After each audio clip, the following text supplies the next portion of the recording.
السلام علیکم ورحمۃ اللہ وبرکاتہ۔ ایک بزرگ سے کسی سانپ نے بیعت کر لی تھی۔ انہوں نے اس سے یہ عہد لیا کہ کسی کو ڈسنا نہیں۔ جانوروں نے جو دیکھا کہ یہ کسی کو کچھ کہتا ہی نہیں ہے تو نڈر ہو کر سب نے اس کو مارنا اور تنگ کرنا شروع کر دیا۔ چند روز کے بعد وہ بزرگ کے پاس آیا تو دیکھا بہت ہی بری حالت میں ہے۔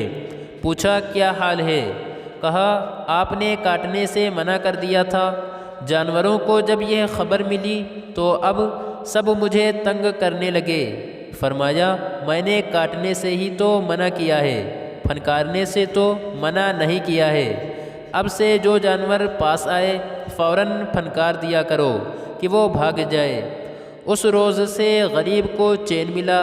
اسی طرح بزرگوں کو بھی چاہیے کہ کبھی کبھی پھنکار دیا کریں تاکہ لوگ بلا وجہ زیادہ تنگ نہ کریں۔ ایک بادشاہ نے اعلان کیا کہ جو شخص جھوٹ بولتے ہوئے پکڑا گیا اس کو 5 دینار جرمانہ ہوگا۔ لوگ ایک دوسرے کے سامنے بھی ڈرنے لگے کہ اگر جھوٹ بولتے ہوئے پکڑے گئے تو جرمانہ نہ ہو جائے۔ ادھر بادشاہ اور وزیر بھیس بدل کر شہر میں گھومنے لگے۔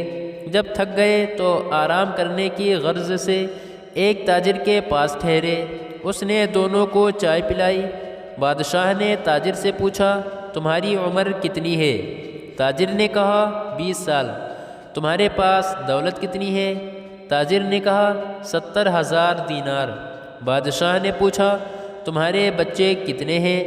تاجر نے جواب دیا 1۔ واپس آ کر انہوں نے سرکاری دفتر میں تاجر کے کوائف اور جائیداد کی پڑتال کی تو اس کے بیان سے مختلف تھی۔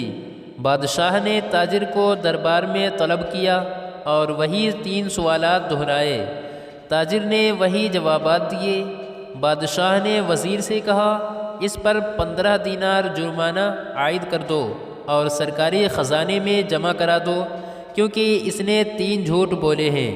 سرکاری کاغذات میں اس کی عمر 35 سال ہے۔ اس کے پاس 70,000 دینار سے زیادہ رقم ہے اور اس کے 5 لڑکے ہیں۔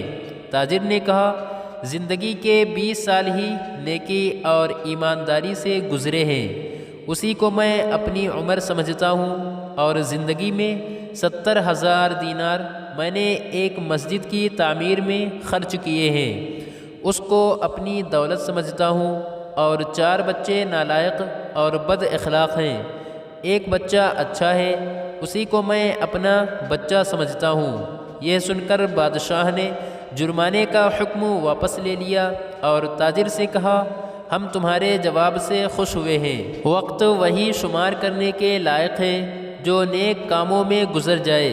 دولت وہی قابل اعتبار ہے جو راہ خدا میں خرچ ہو، اور اولاد وہی ہے جس کی عادتیں نیک ہوں۔ مزید اچھی ویڈیوز کے لیے لائک، شیئر، کمنٹ اور سبسکرائب ضرور کریں۔ شکریہ۔